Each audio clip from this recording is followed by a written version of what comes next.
ಶರಣ್ರಿ, ಎಲ್ಲರೂ ಹೇಗಿದ್ದೀರಾ? ನಾನು ಮೊದಲನೇ ಬಾರಿ ನಿಮ್ಮ ಜೊತೆ ಮಾತಾಡಕ್ಕೆ ಬರ್ತಾ ಇದ್ದೀನಿ. ಕಳೆದ ಒಂದೆರಡು ಅಡುಗೆ ತಿಂಡಿಗಳೆಲ್ಲ ಅಷ್ಟೇ ಬಿಟ್ಟರೆ, ಈ ಸಲ ನಿಮ್ಮ ಹತ್ರ ಹಬ್ಬದ ತಯಾರಿ ಹೇಗೆ ನಡೀತಾ ಇದೆ? ಯುಗಾದಿ ಹಬ್ಬ ಅಂದರೆ ಹೊಸ ವರ್ಷ, ಹೊಸದ ಹೊಸ ಯುಗ ಆ, ಆರಂಭ ಆಗ್ತಾ ಇದೆ. ಹಾಗೆ ನಾನು ಕೂಡ ನಿಮ್ಗಳ ಜೊತೆ ನಮ್ಮನೇಲಿ ನಾನು ಹೇಗೆ ಹಬ್ಬ ಆಚರಿಸ್ತೀನಿ, ಯಾವ ರೀತಿ ಅಡುಗೆ ಮಾಡ್ತೀನಿ, ಪೂಜೆ ಹೇಗಿರುತ್ತೆ, ಎಷ್ಟು ದಿನ ಹಬ್ಬ ಮಾಡ್ತೀನಿ ಅನ್ನೋದನ್ನು ಹೇಳ್ಕೊಳ್ಳೋಣ ಅಂತ ಬಂದಿದ್ದೀನಿ. ಕಳೆದ ವಾರದಲ್ಲಿ ನೀವು ನೋಡಿರ್ಬೋದು, ನಾನು ಯುಗಾದಿ ಹಬ್ಬದ ಸಲುವಾಗಿ ಮನೆಯನ್ನೆಲ್ಲ ಕ್ಲೀನ್ ಮಾಡ್ಕೊಂಡಿದ್ದೀನಿ. ಡೀಪ್ ಕ್ಲೀನಿಂಗ್ ಆಗಿದೆ, ಮುಗಿದಿದೆ. ಸೊ ನಮಗೆ ಇದು 3 ದಿನದ ಹಬ್ಬ ಆಗಿರುತ್ತೆ. ಮೊದಲನೇ ದಿನದ್ದು ಅಮಾವಾಸ್ಯೆ. ಈ ಅಮಾವಾಸ್ಯೆ ತುಂಬ ಜೋರು ಅಂತಾರೆ, ಅಂದರೆ ತುಂಬ ಪವರ್ಫುಲ್. ಕಳೆದ ಎಲ್ಲ ಅಮಾವಾಸ್ಯೆಗೂ ಯುಗಾದಿ ಅಮಾವಾಸ್ಯೆ, ದೀಪಾವಳಿ ಅಮಾವಾಸ್ಯೆ, ಆಮೇಲೆ ಪಿತೃಪಕ್ಷದ ಅಮಾವಾಸ್ಯೆ ಅಥವಾ ದಸರಾ ಅಮಾವಾಸ್ಯೆ ಏನು ಹೇಳ್ತೀವಲ್ಲ, ಅವು 3 ತುಂಬ ಜೋರು ಅಂತಾರೆ. ಆ ಟೈಮಲ್ಲಿ ಚಿಕ್ಕ ಮಕ್ಕಳನ್ನ ಹೊರಗಡೆ ಬಿಡೋದಾಗಲಿ ಅಥವಾ ಹಸಿ ಮೈನವರು ಹೊರಗಡೆ ಓಡಾಡೋದು, ಹೊಸ ಕಾರ್ಯಗಳನ್ನ ಮಾಡೋದು ಅಥವಾ ಮನೆಗೆ ಏನೇ ತರೋದು, ಅದೆಲ್ಲ ನಿಷಿದ್ಧ ಇರುತ್ತೆ. ಮೊದಲನೇದಾಗಿ ಅಮಾವಾಸ್ಯೆ ದಿನ ಮನೆಯನ್ನೆಲ್ಲ ಶುಚಿ ಮಾಡಿಕೊಂಡು ದೇವರ ಸಾಮಾನೆಲ್ಲ ತೆಗೆದು, ದೀಪದಿಂದ ಹಿಡಿದು ತೆಗೆದು ತೊಳೆದು ನಾವು ಪೂಜೆ ಮಾಡ್ತೀವಿ. ಜೊತೆಗೆ ಮನೆಯಲ್ಲಿರುವಂಥ ಪಶುಗಳು, ಅಂದರೆ ಊರ ಕಡೆ ಎಲ್ಲ ಎತ್ತು ಆಕಳ ಎಲ್ಲ ಇರುತ್ತೆ, ಅದನ್ನು ಕೂಡ ತೊಳೆದು ಶುಚಿ ಮಾಡಿ ಪೂಜೆ ಮಾಡ್ತಾರೆ. ನಮ್ಮ ಮನೇಲಿ ಎತ್ತು ಆಕಳು ಇಲ್ಲ, ಹಾಗಾಗಿ ನಮ್ಮ ಮನೇಲಿ ವಾಹನಗಳಿದ್ದಾವೆ. ಬೈಕ್ ಅಥವಾ ಕಾರ್ ಈ ಥರದನ್ನೆಲ್ಲ ತೊಳೆದು, ಅದು ಪ್ರತಿ ಅಮಾವಾಸ್ಯೆಗೂ ಊರ ಕಡೆ ಜೋರೇ ಹಬ್ಬದ ರೀತಿಯಲ್ಲೇ ಮಾಡ್ತಾರೆ. ನಮಗಿಲ್ಲಿ ಸಮಯದ ಅಭಾವ ಇರೋದ್ರಿಂದ ಈ ಅಮಾವಾಸ್ಯೆಗಳಲ್ಲಿ ಕಾರು ಬೈಕು ಎಲ್ಲ ತೊಳೆದು ಪೂಜೆ ಮಾಡ್ತೀವಿ. ಇದು ಅಮಾವಾಸ್ಯೆ ದಿನದ ಮುಗೀತು. ಇನ್ನು ಮಾರನೇ ದಿನ ಚಂದ್ರಮಾನ ಯುಗಾದಿ. ನಾವು ಎಣ್ಣೆ ನೀರು ಹಾಕ್ಕೊತೀವಿ. ಸೊ ಫಸ್ಟು ಎರ್ಕೋಣ ಹಬ್ಬ ಅಂತ ಮಾಡ್ತೀವಿ. ಮನೇಲಿ ಫಸ್ಟು ಗಂಡು ಮಕ್ಕಳಿಗೆ ಎಣ್ಣೆ ಹಚ್ಚಿ, ಗಂಡು ಮಕ್ಳಿಗೆ ಫಸ್ಟು ಸ್ನಾನ ಆಗುತ್ತೆ. ಸ್ನಾನ ಆಗಿದ್ಮೇಲೆ ಹೊಸ ಬಟ್ಟೆ ಹಾಕ್ಕೊಳ್ತಾರೆ. ಹಾಕ್ಕೊಳೋದೇ ಖುಷಿ. ಮಕ್ಕಳಿಗೆಲ್ಲ ಹೊಸ ಬಟ್ಟೆ ತಂದಿರ್ತಾರೆ. ಅದಾಗಿದ ತಕ್ಷಣ, ಎಣ್ಣೆ ನೀರು ಹಾಕಿದ ತಕ್ಷಣ ನಾವು ಆರತಿ ಮಾಡ್ತೀವಿ. ಮನೆಯಲ್ಲಿ ಆರತಿ ಮಾಡಿ, ಅವತ್ತಿಗೆ ಅಡುಗೆ ಅವ್ರ ಬಾಯಿಗೆ ಸಿಹಿ ಅನ್ನಂಗೆ ದೇವ್ರಿಗೆ ಕೂಡ ನಾವು ಅಂಟಿನುಂಡೆ ಹಾಗೆ ಶಾವಿಗೆ ಬೇವು, ನಾವು ಶಾವಿಗೆ ಬಸ್ದು ಜಸ್ಟ್ ಇಲ್ಲಿ ಹೇಗೆ ನೀರಲ್ಲಿ ಬಸಿತೀವೋ ಹಾಗೆ ಶಾವಿಗೆ ಪಾಯಸ ಅಲ್ಲ, ಶಾವಿಗೆನ ಬಸ್ದು ಅದ್ರ ಮೇಲೆ ಬೇವು ಹಾಕ್ಕೊಂಡು ತಿನ್ನೋದು, ಇದು ಪದ್ಧತಿ. ಚಂದ್ರ ಹೇಗೆ ಕಾಣಿಸ್ತಾನೆ ಅನ್ನೋದ್ರ ಮೇಲೆ ಯೂಶಲಿ 2 ದಿನ ಯುಗಾದಿ ಹಬ್ಬ ಮಾಡ್ತಾರೆ. ಎರ್ಕೋಣ ಹಬ್ಬ ಒಂದಿನ, ಇನ್ನೊಂದು ಚಂದ್ರನ ನೋಡೋ ಹಬ್ಬದ ದಿನ. ಅಮಾವಾಸ್ಯೆ ಹೇಗೆ ಬರುತ್ತೆ ಅನ್ನೋದ್ರ ಮೇಲೆ ನಮಗೆ ಚಂದ್ರ ದರ್ಶನ ಹೇಗೆ ಆಗುತ್ತೆ ಅನ್ನೋದು ನಡೆಯುತ್ತೆ. ಇನ್ನು 2ನೇ ದಿನ ನಾವು ಹೋಳಿಗೆ ಮಾಡ್ತೀವಿ. ದೇವರಿಗೆ ಹೋಳಿಗೆ ಮಾಡಿ, ಚಂದ್ರನ ನೋಡಿ, ಚಂದ್ರ ದರ್ಶನ ಆಗಿದ ತಕ್ಷಣ ಚಂದ್ರನಿಗೆ ಪೂಜೆ ಮಾಡಿ, ಕಾಯಿ ಹೊಡೆದು ನಾವೆಲ್ಲರೂ ಹಿರಿಯರ ಮನೆಗೆ ಅಕ್ಕಪಕ್ಕ ಮನೆಯವ್ರು ಎಲ್ಲರ ಮನೆಗೂ ಹೋಗಿ ಸಣ್ಣ ಮಾಡಿ, ಅಂದರೆ ನಮಸ್ಕಾರ ಮಾಡಿ ಬರ್ತೀವಿ. ಇದು ನಮ್ಮ ಕಡೆ ನಡೆಯುವಂಥ ಪ್ರತೀತಿ. ಆವತ್ತಿನ ದಿನ ಹೋಳಿಗೆ ಮಾಡಿರ್ತೀವಿ ನಾವು. ಸೊ ಚಂದ್ರನ ನೋಡಿದವ್ರ ಬಾಯಿಗೆ ಹೋಳಿಗೆ ಅನ್ನೋ ಹಾಗೆ ಇದು ಹಬ್ಬದ ಮಾಹಿತಿ.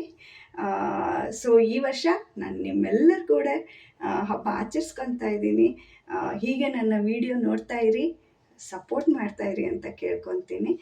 ನಾನು ಹೇಳಿದಂಥ ಅಂಟುಂಡೆ ಹೇಗೆ ಮಾಡ್ತೀನಿ ಅಂತ ನಿಮ್ಮೊಡನೆ ತೋರಿಸ್ಕೊಡ್ತೀನಿ. ಅದ್ರ ಜೊತೆ ಬೇವು ಅಂತ ಕೂಡ ಮಾಡ್ತೀವಿ, ಅದು ಹೇಗೆ ಅಂತ ತೋರಿಸ್ಕೊಡ್ತೀನಿ.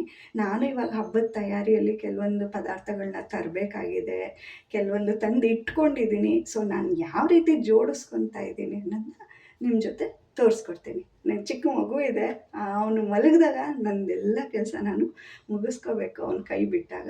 ಸೊ ಈಗ ಅವ್ನು ಮಲಗಿದ್ದಾನೆ, ಅವನು ಹೇಳುವಷ್ಟರಲ್ಲಿ ನಾನು ಇದನ್ನೆಲ್ಲ ಮಾಡಿ ಮುಗಿಸ್ಕೊಳ್ತೀನಿ.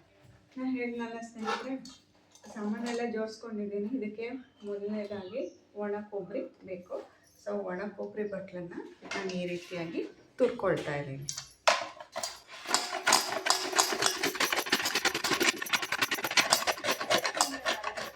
ನಾನು ಈ ಅಂಟುಗಳನ್ನ ಬಿಸಿಲಲ್ಲಿ ಒಣಗಿಸಿಟ್ಕೊಂಡಿದ್ದೀನಿ. ಇದು ನಿಮಗೆ ಮಾರ್ಕೆಟಲ್ಲಿ ಅಂಟುಂಡೆ ಕಟ್ಟಕ್ಕೆ ಅಂಟು ಅಂತ ಕೇಳಿದ್ರೆ ಕೊಡ್ತಾರೆ. ಇದು ತಂದುಬಿಟ್ಟು ಸ್ವಲ್ಪ ಬಿಸಿಲಿಗೆ ಇಡಬೇಕು. ಸೊ ಯಾಕೆ ಬಿಸಿಲಿಗೆ ಇಡಬೇಕು ಅಂದರೆ, ಇದರಲ್ಲಿರೋ ಮಾಯಿಶ್ಚರ್ ಎಲ್ಲ ಅಬ್ಸಾರ್ಬ್ ಆಗಿ ನೀವು ತುಪ್ಪದಲ್ಲಿ ಕರೆದಾಗ ತುಂಬ ಕ್ರಿಸ್ಪಾಗಿ ಚೆನ್ನಾಗಿ ಕರಿಯುತ್ತೆ. ಇಲ್ಲಾಂದರೆ ಅಷ್ಟು ಚೆನ್ನಾಗಿ ಇದು ಕರೆದು ಬರಲ್ಲ, ಒಂಥರ ಬಾಯಿಗೆಲ್ಲ ಸಿಕ್ಕಾಕೊಳುತ್ತೆ. ಬಿಸಿಲಲ್ಲಿ ಇಡೋದ್ರಿಂದ ನೀವು ಕರೆದಾಗ ಅದು ತುಂಬ ಪೂರಿ ಥರ ಹಗೂರ ಆಗುತ್ತೆ. ಅದಕ್ಕೋಸ್ಕರ ಇದು ಅಂಟು ಮೇನ್ ಇಂಗ್ರೀಡಿಯೆಂಟೇ ಇದು.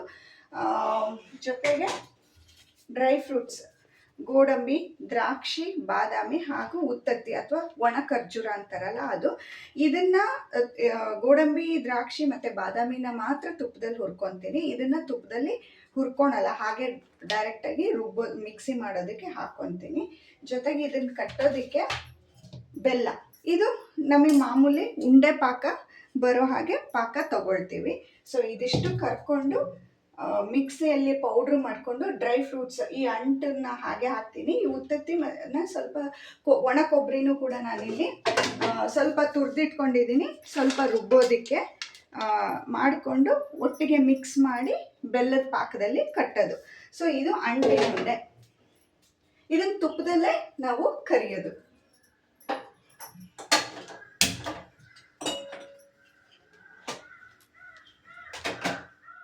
ಅರ್ಧ kg ಬೆಲ್ಲ ತಗೊಂಡಿದ್ದೀನಿ ಉಂಡೆ ಕಟ್ಟೋದಕ್ಕೆ. ಸೊ ಅದಕ್ಕೀಗ ಪಾಕ ತೆಗೆಯೋದಕ್ಕೆ 1 ಗ್ಲಾಸ್ ಅಷ್ಟು ನೀರನ್ನ ಹಾಕ್ತಾ ಇದ್ದೀನಿ.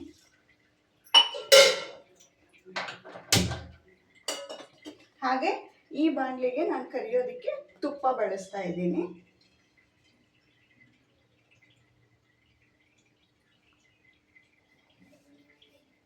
ಪಾಸ್ ಮಾಡು. ಸ್ಟಾರ್ಟ್. ನಮ್ಮ ಹಿರಿಯರು ಏನೇ ಮಾಡಿದ್ರು ಅದಕ್ಕೆ ಒಂದು ಕಾರಣ ಇರುತ್ತೆ. ಈ ಅಂಟಿನ ಉಂಡೆ ಯಾಕೆ ಇವಾಗಲೇ ಪ್ರಸಿದ್ಧಿ ಅಂದರೆ, ನೀವು ನೋಡಿರ್ಬೋದು, ಒಬ್ಬರು ಋತುಮತಿ ಆಗಿದ್ದಾಗ ಅಥವಾ ಒಬ್ಬರು ಬಾಣಂತಿ ಆಗಿದ್ದಾಗ ಅವ್ರಿಗೆ ಅಂಟಿನ ಉಂಡೆ ಕೊಡ್ತಾರೆ. ಆಮೇಲೆ ಇವಾಗೂ ನಾವು ಈ ಹಬ್ಬದಲ್ಲಿ ಮತ್ತು ದೀಪಾವಳಿ ಹಬ್ಬದಲ್ಲಿ ಕೂಡ ಈ ಅಂಟಿನ ಉಂಡೆ ಕೊಡ್ತೀವಿ. ಯಾಕೆ ಅಂದರೆ ಆಹಾರವೇ ಆರೋಗ್ಯ ಅನ್ನೋ ಹಾಗೆ ನಮ್ಮ ದಿನನಿತ್ಯದ ಊಟದಲ್ಲೇ ನಮಗೆ ಎಲ್ಲ ರೀತಿಯಾದಂಥ ಔಷಧಿ ಸಿಗುತ್ತೆ. ನಾವು ಆ ರೀತಿ ಪಾಲಿಸ್ಕೊಂಡು ಹೋದರೆ ನಮ್ಗೆ ಯಾವುದೇ ರೀತಿಯಾದಂಥ ಕಾಯಿಲೆ ಆಗಲಿ ಅಥವಾ ಹೊರಗಿನ ಮೆಡಿಸನ್ ಆಗಲಿ ಬೇಕಾಗೋದಿಲ್ಲ. ಈ ಟೈಮಲ್ಲಿ ನಿಮಗೆ ಗೊತ್ತಿರೋ ಹಾಗೆ ಇನ್ನು ಮಳೆ ಬೀಳುತ್ತೆ, ಬಿತ್ತನೆ ಕೆಲಸ ಎಲ್ಲ ಶುರುವಾಗುತ್ತೆ, ಹೊಲದ ಕೆಲಸ ಜಾಸ್ತಿ ಇರೋದ್ರಿಂದ ಆಗಿನ ಕಾಲದಲ್ಲೆಲ್ಲ ಈ ರೀತಿ ತುಂಬ ಸಾಲಿಡ್ ಆಗಿರೋ ಫುಡ್ ತಗೊಳೋದ್ರಿಂದ ಅವ್ರಿಗೆ ಶಕ್ತಿ, ಪ್ರೋಟೀನು, ಫೈಬರು ಎಲ್ಲ ಸಿಗ್ತಾ ಇತ್ತು. ಸೊ ಆ ದೃಷ್ಟಿಯಿಂದ ಒಂದೊಂದು ಹಬ್ಬಕ್ಕೂ ಒಂದೊಂದು ಪದ್ಧತಿ ಇದೆ. ಸೊ ಇವಾಗ ಇದು ಸಂಕ್ರಾಂತಿ ಹಬ್ಬದ ಟೈಮಲ್ಲಿ ಮೈ ಕೈ ಒಡೆಯುತ್ತೆ ಅಂತ ನಾವು ಎಳ್ಳು ಬೆಲ್ಲ ತಿನ್ನೋದ್ರಿಂದ ಆ ಡ್ರೈನೆಸ್ ಕಡಿಮೆ ಆಗುತ್ತೆ ಅಂತ. ಸೊ ನಾವು ಹಬ್ಬಕ್ಕೆ ಯಾವುದೇ ರೀತಿಯಾದಂಥ ಫುಡ್ನ ಪ್ರಿಪೇರ್ ಮಾಡ್ತೀವಿ ಅಂದರೂ ಅದ್ರ ಹಿಂದೆ ಈ ರೀತಿಯಾದಂಥ ರೀಸನ್ ಇರುತ್ತೆ. ಸೊ ಇವಾಗ ತುಪ್ಪ ಕಾದಿದೆ, ಅದಕ್ಕೆ ಅಂಟನ್ನು ಹಾಕ್ತಾ ಇದ್ದೀನಿ ನೋಡಿ.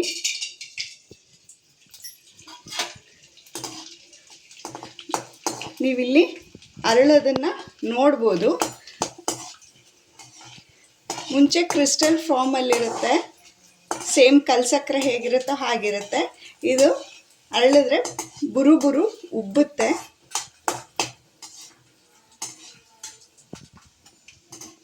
ಇದನ್ನು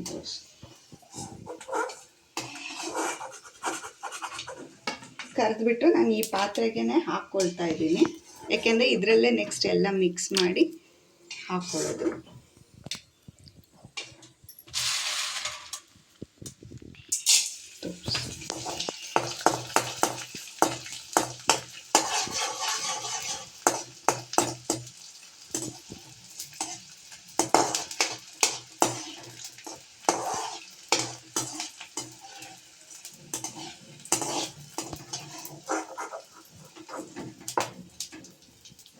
ಈ ರೀತಿಯಾಗಿ ಅರಳುತ್ತೆ.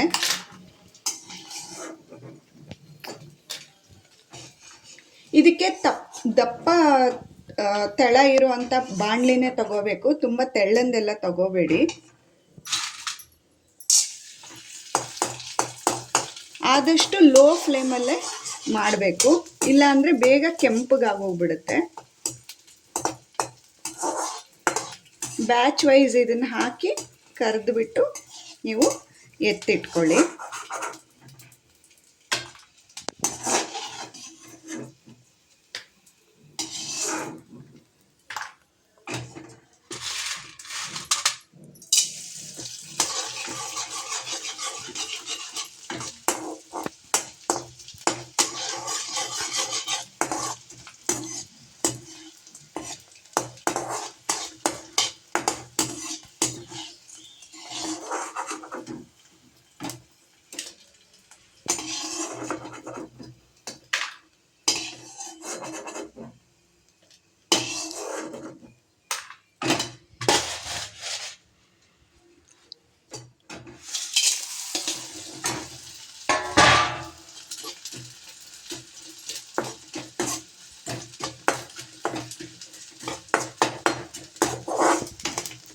ನೋಡಿ ಇದರಲ್ಲಿ ಪೌಡರ್ ಫಾರ್ಮ್ ಇದ್ದಿದ್ದು ಕೂಡ ನಿಮಗೆ ತುಂಬ ಚೆನ್ನಾಗಿ ಅರಳಿದೆ.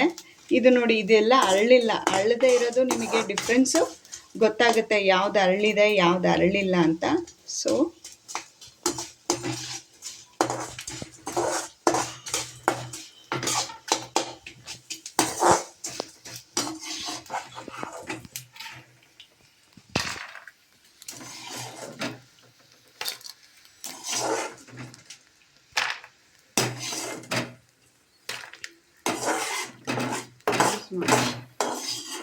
ನೋಡಿ ಇದು ಚೆನ್ನಾಗಿ ಕರೆದಿದ್ರೆ ಈ ಥರ ಮುರಿದಾಗ ಕ್ರಿಸ್ಪ್ ಸೌಂಡ್ ಬರುತ್ತೆ, ಆಮೇಲೆ ಬೇಗ ಪುಡಿ ಆಗುತ್ತೆ. ಸೊ ಇದೆಲ್ಲ ನೋಡಿ ಈ ರೀತಿ ಪುಡಿ ಆಗಬೇಕು.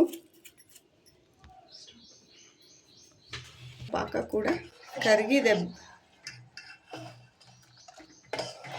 ಬೆಲ್ಲ ಕೂಡ ಕರಗಿದೆ, ಇನ್ನೊಂದು ಸ್ವಲ್ಪ ಇದೆ. ಇದೊಂಚೂರು ಕುದ್ದಿ ಮೇಲೆ ಇದನ್ನು ಸೋಸ್ಕೊತೀನಿ, ಯಾಕೆಂದರೆ ಈಗಿನ ಬೆಲ್ಲದಲ್ಲಿ ಸ್ವಲ್ಪ ಕಲ್ಲುಗಳು, ಕಸ, ಕಬ್ಬಿಂದು ಸಿಪ್ಪೆ ಎಲ್ಲ ಸಿಗುತ್ತೆ, ಆದ್ದರಿಂದ ಶೋಧಿಸ್ಕೊಂಡ್ಬಿಟ್ರೆ ಒಳ್ಳೆಯದು.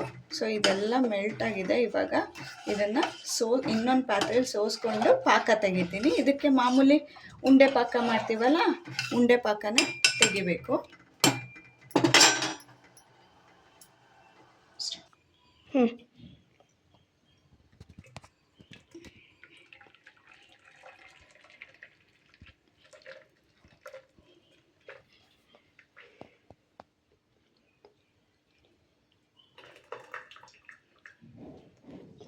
ನೋಡಿ ಈ ರೀತಿಯಾಗಿ ಕಸರೆ ಸಿಗುತ್ತೆ, ಹಾಗಾಗಿ ಸೋಸ್ಕೊತೀವಿ. ನೆಕ್ಸ್ಟ್ ಈ ಪಾತ್ರೆನ ನಾನು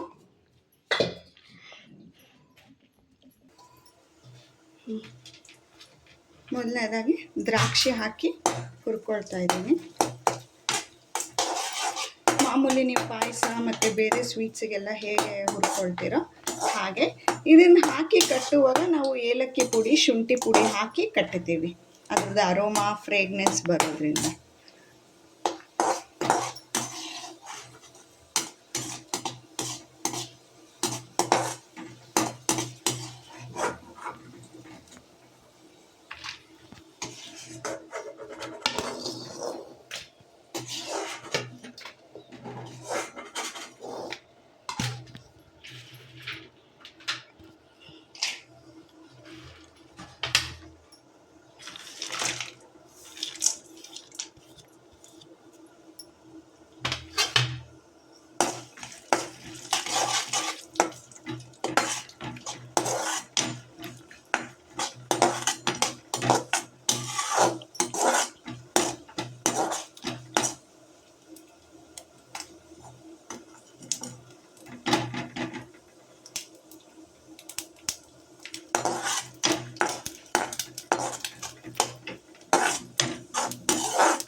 ಇದನ್ನು ತುಪ್ಪದಲ್ಲಿ ಕರಿತಾ ಇರೋದ್ರಿಂದ ಇಲ್ಲಿ ಗಮ್ ಅನ್ನೋ ಸುವಾಸನೆ ಬರ್ತಾ ಇದೆ. ನಿಮಗೆ ಅರೋಮಾ ಬರುತ್ತೆ, ಮಾಡುವಾಗ ಗೊತ್ತಾಗುತ್ತೆ ಅದರ ಡಿಫ್ರೆನ್ಸು.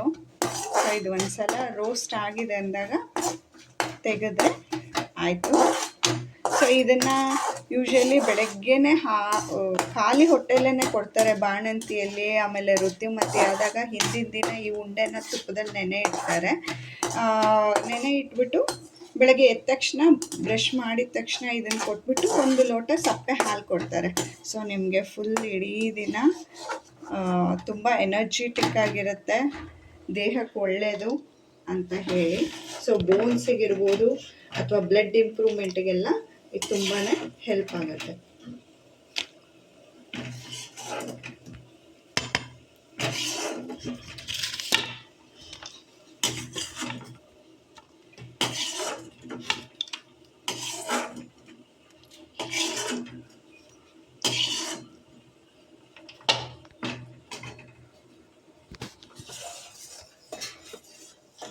ಈ ಕಡೆ ನಮ್ಮ ಪಾಕ ಕೂಡ ಕುದೀತಾ ಇದೆ.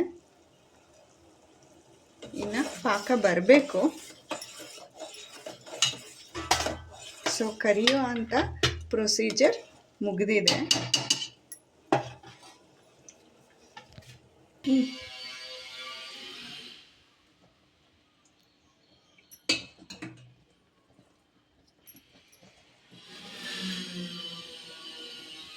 ನೋಡಿ, ಇದು ಉಂಡೆ ಪಾಕಕ್ಕೆ ಹದವಾಗಿ ಬಂದಿದೆ. ನಾವು ಇದರಲ್ಲಿ ಉಂಡೆನ ಕಟ್ಬೋದು. ಈಗ ಈ ಒಣ ಖರ್ಜೂರ ಅಥವಾ ಉತ್ತತ್ತಿ, ನಾವು ಉತ್ತತ್ತಿ ಅಂತ ಕರಿತೀವಿ, ಇದನ್ನು ಮತ್ತು ಕೊಬ್ಬರಿ ಪೀಸ್ಗಳಿತ್ತಲ್ಲ, ಫಸ್ಟ್ ಅದನ್ನು ಪೌಡ್ರ್ ಮಾಡ್ಕೊತೀನಿ. ಈ ರೀತಿ ನುಣ್ಣಗೆ ಪುಡಿ ಮಾಡ್ಕೊಂಡು, ನುಣ್ಣಗಾಗಿಲ್ಲ ಬಟ್ ಇಷ್ಟಾದರೆ ಸಾಕು, ಟೆಕ್ಸ್ಚರಾಗಿ ಚೆನ್ನಾಗಿ ಬರುತ್ತೆ. ಈಗ ಇದೇ ರೀತಿ ಕೊಬ್ಬರಿನೂ ಕೂಡ ಪುಡಿ ಮಾಡ್ಕೊತೀನಿ. ನೋಡಿ, ಈ ರೀತಿ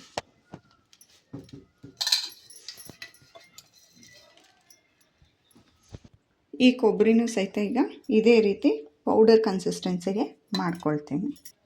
ನೋಡಿ, ಈ ರೀತಿ ಪೌಡ್ರ್ ಆಗಿದೆ. ಮಧ್ಯ ಮಧ್ಯ ಒಂದೊಂದು ಪೀಸ್ ಇದೆ, ನಡೆಯುತ್ತೆ, ಚೆನ್ನಾಗಿರುತ್ತೆ ಬಾಯಿಗೆ ಸಿಕ್ಕರೆ. ಹಾಗೆ ಇಲ್ಲಿ ಸ್ವಲ್ಪ ತುರಿದಿರೋದು ಇದೆ. ಸೊ ಇದನ್ನೆಲ್ಲ ನಾನು ಇವಾಗ ಸೇರಿಸ್ಬಿಟ್ಟು ಇದನ್ನು ನಾನು ಪೌಡ್ರ್ ಮಾಡ್ಕೊತಾ ಇಲ್ಲ. ಇದು ಬಾಯಲ್ಲಿ ಸಿಕ್ಕರೆ ತಿನ್ನುವಾಗ ತುಂಬ ಚೆನ್ನಾಗಿರುತ್ತೆ. ಸೊ ಇದನ್ನ ಆ್ಯಸ್ ಇಟ್ ಈಸ್ ನಾನು ಹಾಕ್ತಾಯಿದ್ದೀನಿ. ಆಮೇಲೆ ಬೆಲ್ಲ ನೀವು ಅಷ್ಟೊಂದು ಅನ್ಕೋಬೋದು, ನಾನು ಬೆಲ್ಲ ಅಷ್ಟು ಆ್ಯಡ್ ಮಾಡ್ತಾಯಿಲ್ಲ. ಅದು ಪಾಕ ಮಾಡಿಟ್ಕೊಂಡ್ರೆ ಮತ್ತೆ ಬೇರೆ ತಿಂಡಿಗೆ ಯೂಸ್ ಆಗುತ್ತೆ ಅನ್ನೋದಕ್ಕೋಸ್ಕರ ಇಟ್ಕೊಂಡಿದ್ದೀನಿ. ಯಾಕಂದರೆ ಇಲ್ಲಿ ಖರ್ಜೂರದೇ ಸ್ವೀಟ್ನೆಸ್ ಸ್ವಲ್ಪ ಇರೋದ್ರಿಂದ ಸ್ವಲ್ಪ ಇದು ಕಟ್ಟೋದಕ್ಕೆ ನಮ್ಗೆ ಈಸಿ ಆಗೋದಕ್ಕೆ ಬೆಲ್ಲನ ಆ್ಯಡ್ ಮಾಡ್ತಾ ಇರೋದು. ಹಾಗೆ ಇದಕ್ಕೆ ಒಣ ಶುಂಠಿ ಪುಡಿ ಹಾಗೆ ಏಲಕ್ಕಿ ಪುಡಿನ ಹಾಕ್ಬಿಟ್ಟು ಈಗ ಮಿಕ್ಸ್ ಮಾಡ್ಕೊಳ್ತೇನೆ. ಇದು ನೋಡಿ ಏಲಕ್ಕಿ ಪುಡಿ,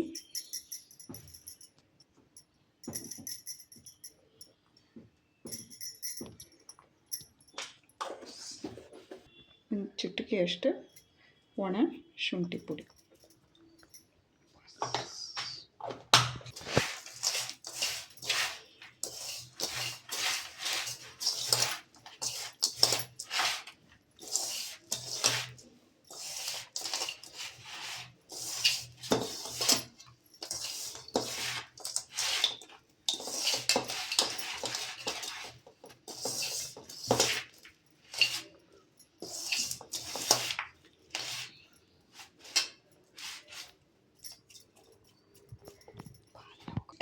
ಸೊ ನಾವಿವಾಗ ಮಾಡಿ ಇಟ್ಕೊಂಡಿರೋ ಪಾಕನ ಇದಕ್ಕೆ ಹಾಕಿ ಕಲಿಸ್ಕೊತಾ ಇದ್ದೀವಿ.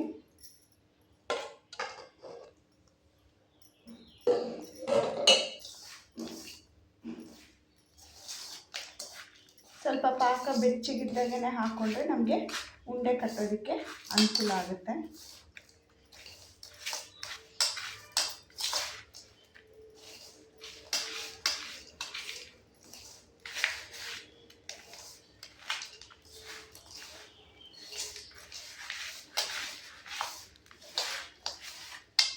ನೀವು ನೋಡ್ಬೋದು ಬೆಲ್ಲ ಹೊಂದ್ಕೊಂಡಿರೋ ಹತ್ರ ಅದು ಆಟೋಮೆಟಿಕ್ಕಾಗಿ ಉಂಡೆ ಶೇಪು ಬರ್ತಾ ಇದೆ.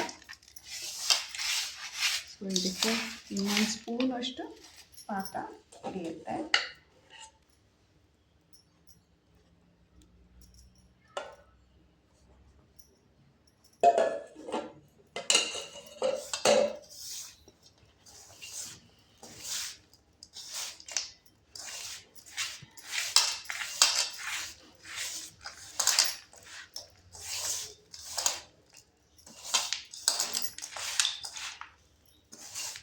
ಇದು ನೀವು ವಿತೌಟ್ ಫ್ರಿಜ್ಜಲ್ಲಿ ಕೂಡ ಒಂದು 15ರಿಂದ 20 ದಿನಗಳ ಕಾಲ ಚೆನ್ನಾಗೇ ಇಡ್ಬೋದು.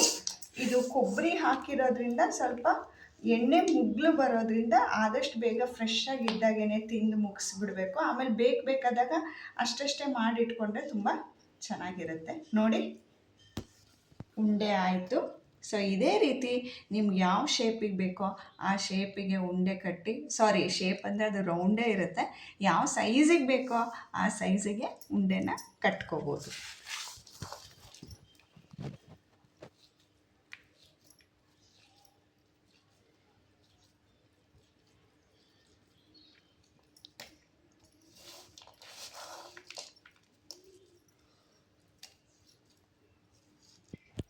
ಸೊ ನೋಡಿ, ಅಂಟಿನುಂಡೆ ರೆಡಿಯಾಗಿದೆ. ಇದು ಇವತ್ತೇ ಟೇಸ್ಟ್ ಮಾಡಿದ್ರೆ ನಿಮಗೆ ಸ್ವಲ್ಪ ಸಪ್ಪೆ ಅನಿಸುತ್ತೆ. ಯೂಶ್ವಲಿ ಒಂದಿನ ಪ್ರಿಸರ್ವ್ ಮಾಡಿ ತಿನ್ನೋದ್ರಿಂದ ಆ ಬೆಲ್ಲದ ಪಾಕ ಹೀರ್ಕೊಂಡು ಸ್ವೀಟ್ನೆಸ್ ಚೆನ್ನಾಗಿ ಬಂದಿರುತ್ತೆ. ಸೊ ಇದು ನಾನು ಸ್ನಾನ ಮಾಡ್ಕೊಂಡು ಮಡಿಯಿಂದ ಮಾಡಿರೋದು ಪೂಜೆ ನೈವೇದ್ಯಕ್ಕೆ ಅಂತ. ಅಂದಾಜಿನ ಮೇಲೆ ನಾನು ಸಿಹಿ ಪ್ರಮಾಣ ಎಲ್ಲ ಹಾಕಿದ್ದೀನಿ. ಇದು ಅವತ್ತು ತಿಂದಾಗೇ ಗೊತ್ತಾಗುತ್ತೆ ಹೇಗಾಗಿದೆ ಅಂತ, ಅಂದರೆ ಸ್ವೀಟ್ನೆಸ್ ಕಡಿಮೆ ಆಗಿದೆಯಾ ಅಥವಾ ಜಾಸ್ತಿ ಆಗಿದೆಯಾ ಅಂತ. ನೀವು ಮನೆಯಲ್ಲಿ ಒಮ್ಮೆ ಟ್ರೈ ಮಾಡಿ ಹೇಗಿತ್ತು ಅಂತ ಕಮೆಂಟ್ಸ್ ಮೂಲಕ ತಿಳಿಸಿ. ಹೀಗೆ ನನ್ನ ವಿಡಿಯೋ ನೋಡ್ತಾಯಿರಿ, ಸಪೋರ್ಟ್ ಮಾಡ್ತಾಯಿರಿ. ಧನ್ಯವಾದಗಳು.